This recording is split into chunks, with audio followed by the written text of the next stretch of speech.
The deposit has been paid and the decision has been made. The portal says committed and you have a sticker, but you haven't put it on your back of your car yet because it still doesn't feel totally real. And I want to talk to you about that because nobody tells you what happens after the yes.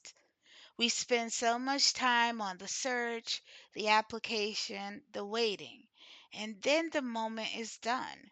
We don't really know what to do with ourselves. So today, that's what we're getting into. What really shifts after your kid commits, and what your job as a parent becomes in the next search. Hi, I'm Chris. Welcome to the Black Family Podcast. We're going to talk today about the wait between the summer transition phase. During the course of a young person's life, most of their achievements have been capped with huge celebrations, such as their first birthday. We go out and we buy all this stuff, and the baby doesn't even know what's going on, but it's a celebration. And every birthday thereafter comes with huge celebrations. And every road map stop back, and every road map that stop back and every milestone that they complete, we celebrate. Their first steps, losing a tooth, all of it comes with huge celebration.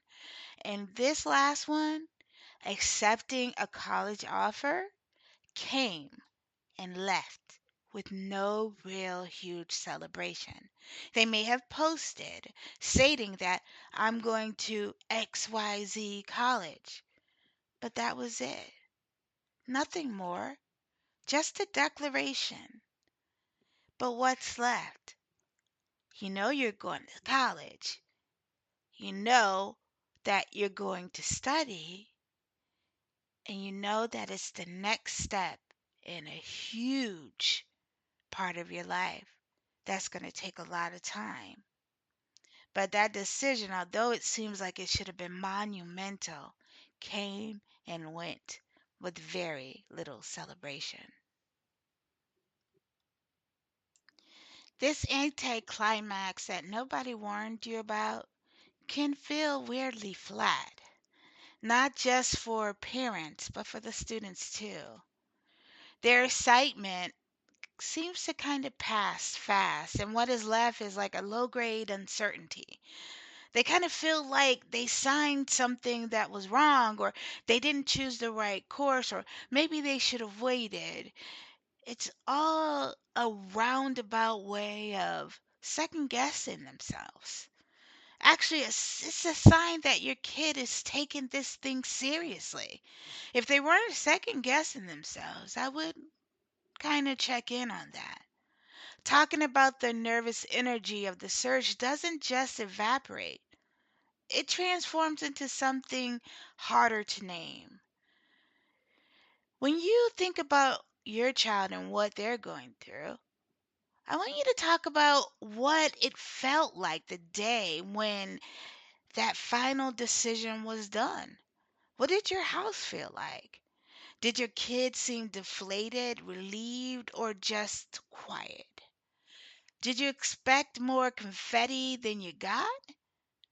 That's a real question that you should investigate because this is the start of a new journey, and how you enter it is very important. Almost every family experiences a wave of did we make the right decision after committing? It's normal. Normal doubt versus real doubt, and how to tell the difference is very important to know. Even when the decision was a crystal clear decision, you still go through this. That's normal. Real doubt sounds different. It sounds persistent, it's specific, it keeps coming back. That is real doubt. Help stop back. Parents recognize which one they're dealing with. Stop back. The goal here isn't to talk about any. I'm sorry. Stop back.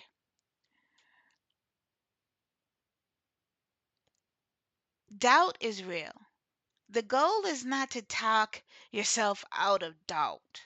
The goal is to have the language to hold on to the doubt without spiraling. Stop back. The goal is to deal with the doubt without spiraling. And importantly, your kid is probably having the same questions and not saying it out loud. Stop back.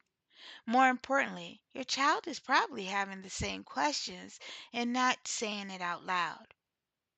This is the time where real communication becomes the anchor for your family. You need to express what you're feeling in a way that does not unanchor your child, but also leave space for them to also express their doubts without unanchoring the decision. What does a second guessing sound like in your house? Are you projecting any of your own doubt onto your child? You got to really understand that you need to not do that because they're already dealing with so much. What would you tell a friend who was going through this? Before you approach your child, get a clear understanding of what you're going through, but also remain open and clear and available to share. This is a journey that your whole family will need to take together. Another thing I want to warn you about during this time is the comparison trap. Other schools, comparing what other families are doing. May is brutal for this. Everyone's announcing their kid's school on social media, and suddenly you're messaging your decisions against stop back, and suddenly you're measuring your decision against every post that you see. Your decision is yours. Your child is yours. You need to understand your decision. Stop comparing. Your child is not like any other child. Your financial situation is your financial situation. And quite frankly, a lot of parents lie. They'll tell you that my child has gotten this major scholarship and they're doing great. They're just telling you that, but in the back of their mind, they're probably having the same doubts as you.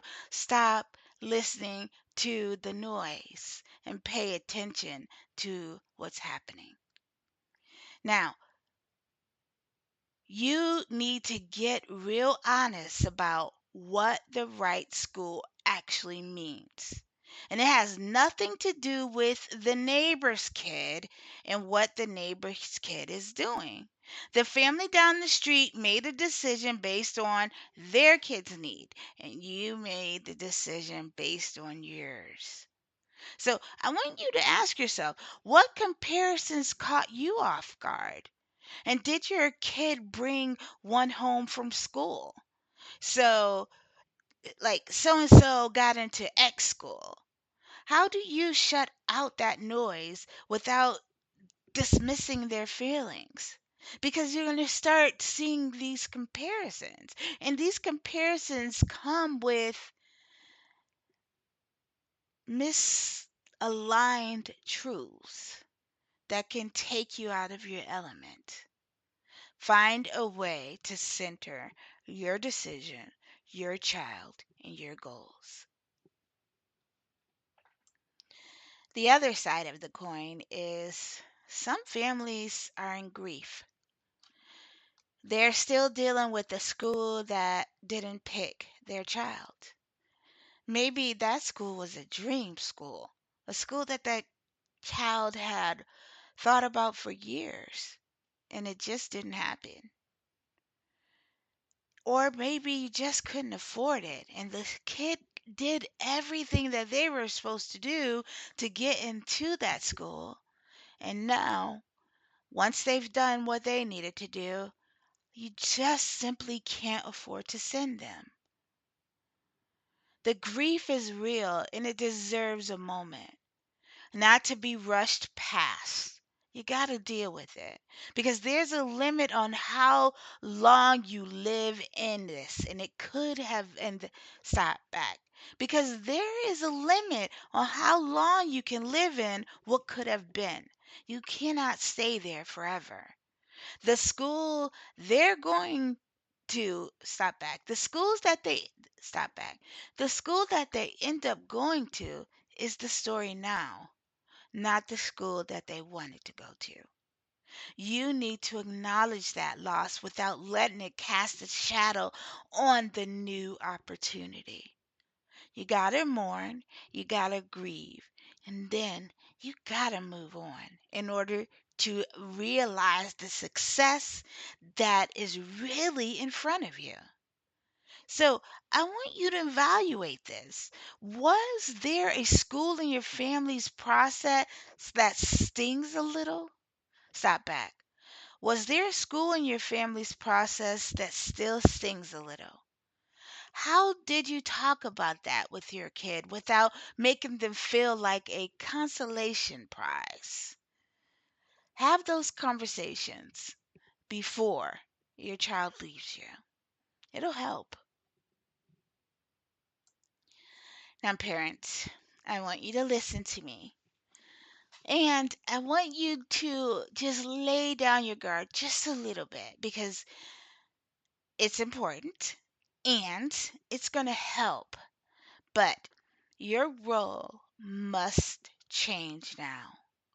During the application process, parents' roles were as problem solvers, whereas guides, and they did a lot of editing of essays and coordinating visits and managing deadlines and researching schools. But that moment is over.